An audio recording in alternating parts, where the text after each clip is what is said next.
Hey guys, this is John, and I'm playing chezwhiz in the 5-minute pool on ICC. This player is 2397. What to do against the Caro-Kann today? Alright, let's go for a main line. And actually, I'm going to play a Panov variation, so taking and then playing for c4.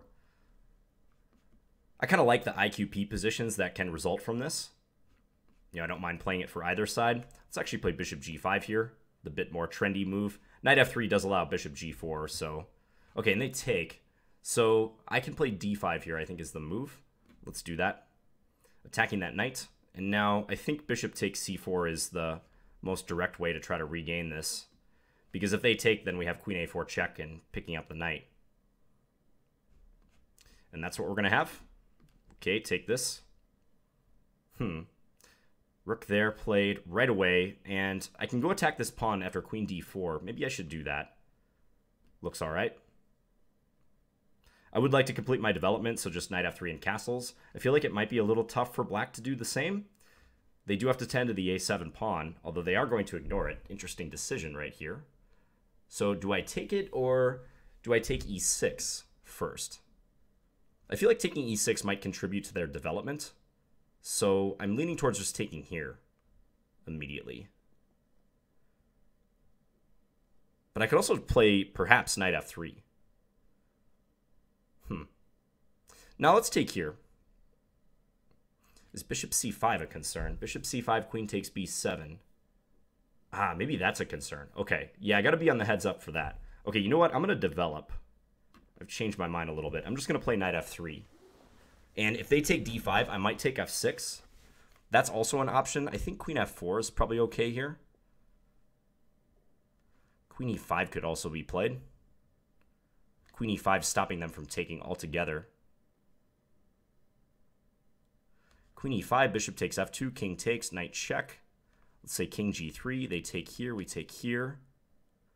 It's a rather chaotic position after that. Queen h4 is another move. Yeah, let's go queen h4. Changing my mind again. Just a little hard to predict what black is up to here, so kind of ducking and dodging. But bishop takes f2 was a threat that I think I had to be aware of, because if queen e5, take, knight g4 check, I wasn't liking the look of that. They might consider queen b6, attacking f2 and b2, but I think I castle then, and the threat on f6 is pretty significant. Bishop e7 seems like a sensible move for black. Probably I'll take on e6 then. Wow, they are going to go for this. Very interesting. Okay, so take on f6 straight away. Or castle. If I take, queen takes, bishop takes f2. King here. Looks dangerous. I do want to take, though, so I'm going to take first. And probably then castle. So just firmly guard this pawn. b2 is hanging, but I don't really care at all right now, because f6 would also fall. And, I mean, knight e4 is even an option. Wow, they're going to take this. No fear from black. All right, well, let's definitely take here first. Is knight e4, bishop e7 should be okay for them, so let's play it this way. They're going to take f2. Wow, and then they win c3 after all is said and done.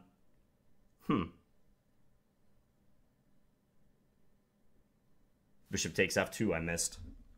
But maybe it's not so clear. Bishop takes f2, king h1, queen takes c3, knight e5.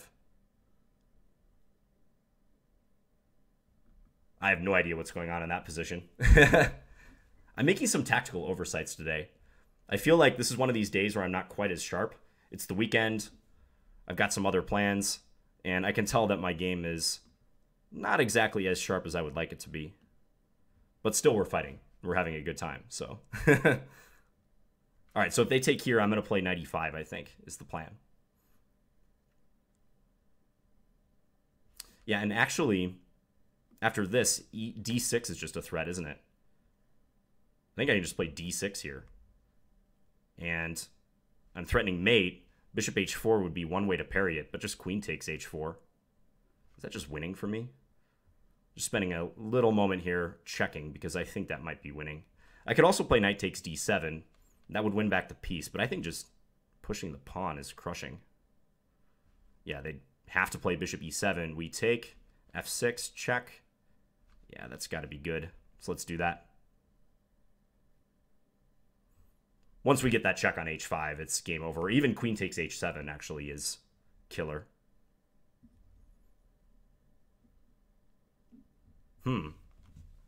I can't say I appreciated all of those tactical nuances. But hey, sometimes you stumble into it. And black was taking a pretty big risk with their king in the center. Yeah, f6 forced. I can try to calculate a forced win here, but I think just taking here, I mean, queen h5 also is clearly good. But taking on h7 shall force resignation or checkmate soon. Yeah, let's do that. Just no way to cover e7, so they resigned. Okay, well, I'll be interested to see what the engine has to say about these tactical complications. Queen b6 seemed very risky to me. I mean, there's virtually no going back for black after that move. They're burning all their bridges in terms of king safety. I still have the option of castling myself, and I did avail myself of that opportunity. But I missed bishop takes f2. I thought that black would have to move the rook, but bishop takes f2 was a very nice shot, and I'm kind of lucky that I wasn't just losing on the spot here.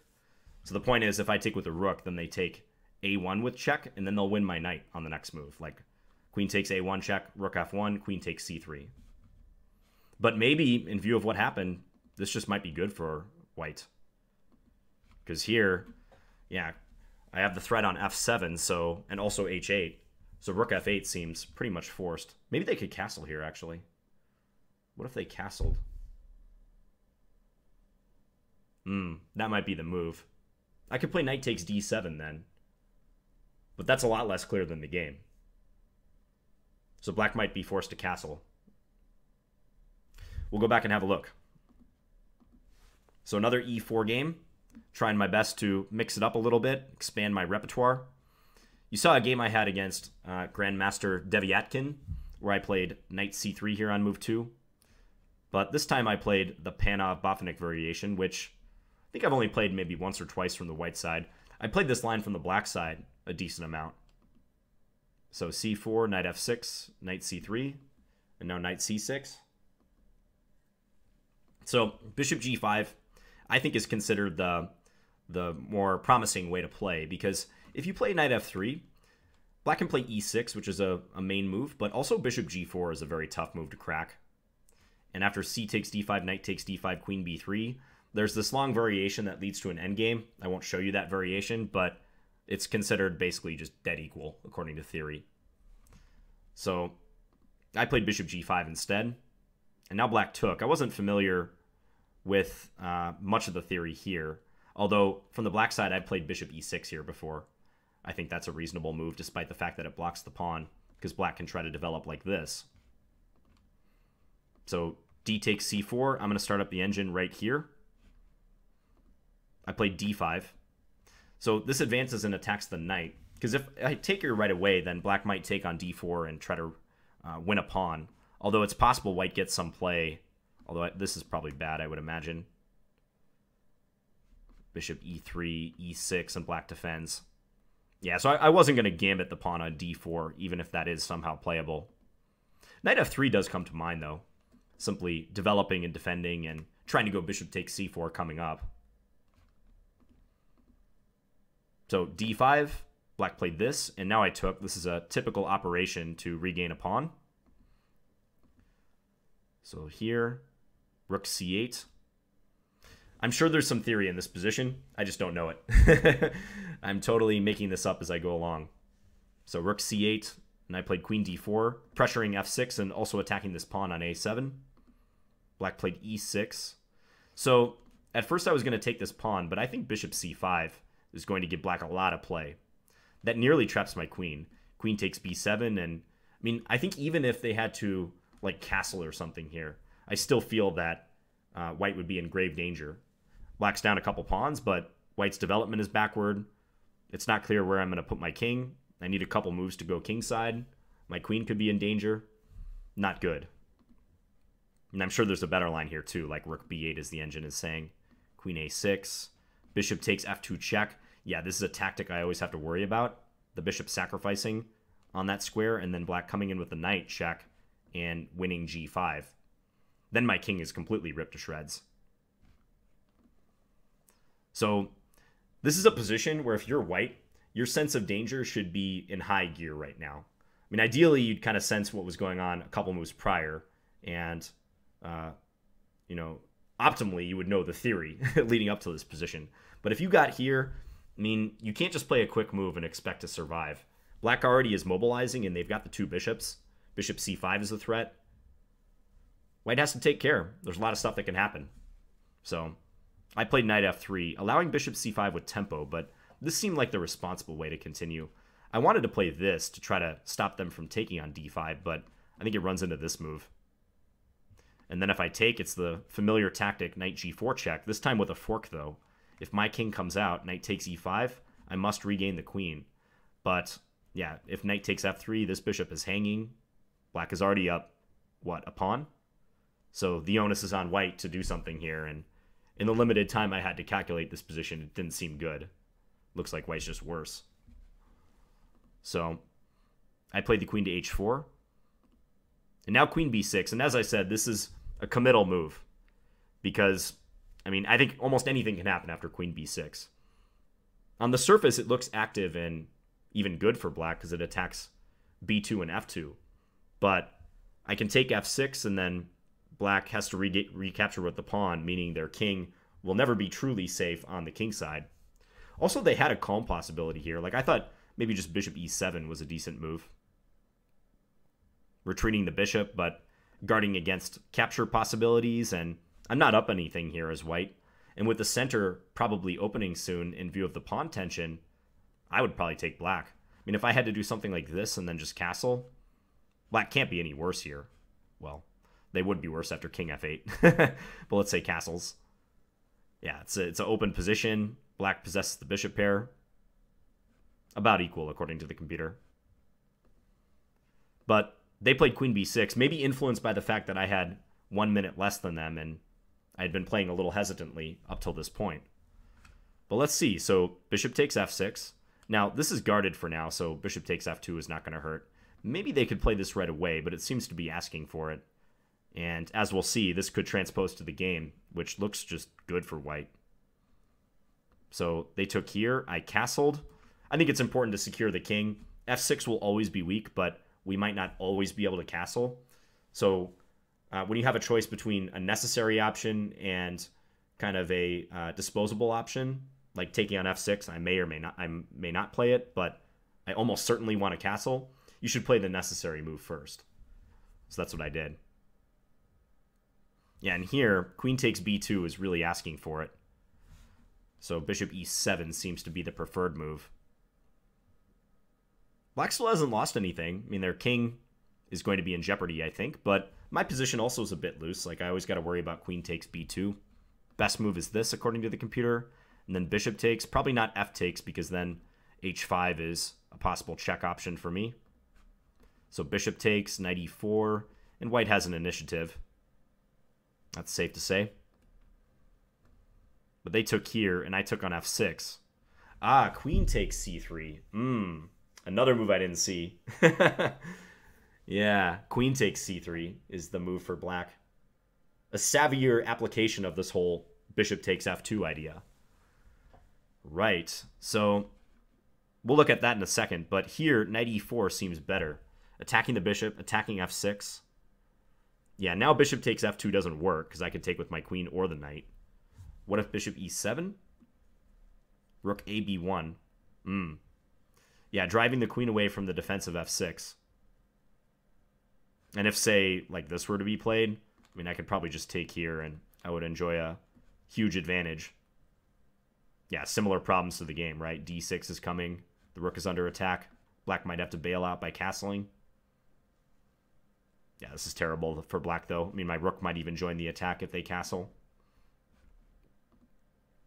So, yeah, knight e4 could be the better way of playing. Actually, I'm certain it's the better way of playing, because queen takes f6 could have ran into this. Defending, And now I think I'm forced to take here. This time, knight e5 doesn't look nearly as good. Yeah, because I think they can... Well, for one thing, they could castle out again, although I have a perpetual check here. So how would this work? I'm trying not to look ahead on the engine. So rook f8. Oh, because d6 just bishop takes d6. That's the difference. Yeah. So here, if I do this, they can just take it. And there's no mate on e7. In the game, black didn't have that option of bishop takes d6. So with best play, queen takes c3, I probably have to take the queen, and then they go bishop takes f2. So a move order thing. Rook takes f2, rook takes c3, and it's about even, according to the computer. Although it must be said that I'm the one down the pawn. And even though the engine thinks I can level the play, down on the clock and down a pawn, black is very much in this game. That's a good exercise. You know, if you're a chess coach, these sort of positions make for good calculation exercises, forcing the student to decide between two continuations that sort of look similar but contain a difference based on the move order. And here the options are queen takes c3 and bishop takes f2. And as played, it looks like black just chose the wrong one. Yeah, bishop takes f2. Now it's important that I don't take the bishop because, as I was explaining, if rook takes, then queen takes here, followed by taking the knight. So I can just sidestep, though, king h1. And even though the knight is hanging, this is hanging, and knight e5 and d6 are coming. So black took the knight. I get knight e5 in. Timely resource. Yep, and that seems to be correct, my feeling that black just had to castle here. Not too tough to calculate in view of white's next move, but mandatory. Yeah. I have a perpetual check if I want, but probably I would have gone for this because this seems to win something. The bishop is under attack, so is the rook. Queen takes f6. Take. If king g7, yeah, I can just take here, I guess. Yeah, interrupt a piece. So knight takes d7 would be pretty crushing. Maybe black could play something like bishop here. But at the very least, I could win in exchange, right? Let's say take, take, take, take, and then take on e6 at the end. Yeah, that's winning. So I might be winning even in the case that black castles here. But as played after d6, yeah, just forced checkmate. Queen e7, no defense. So bishop h4, only move to stave off mate. Take. f6, again, only move. And this seems to be the most clear-cut. Queen e7 coming. And black can only delay that by this and checkmate. Okay, so tactical complexities for sure. And I guess my regret is that I didn't have that whole sequence worked out after queen takes b2. In view of what the engine is giving and what we're analyzing here, then knight e4 is the better way of playing. But even after queen takes f6, black had to solve a specific problem, and I think they just glossed over it. In fairness, I didn't see queen takes c3 at all. I was just looking exclusively at bishop takes f2. All right, hope you guys enjoyed this video, and I'll be back again soon with another one. Talk to you guys later. Bye.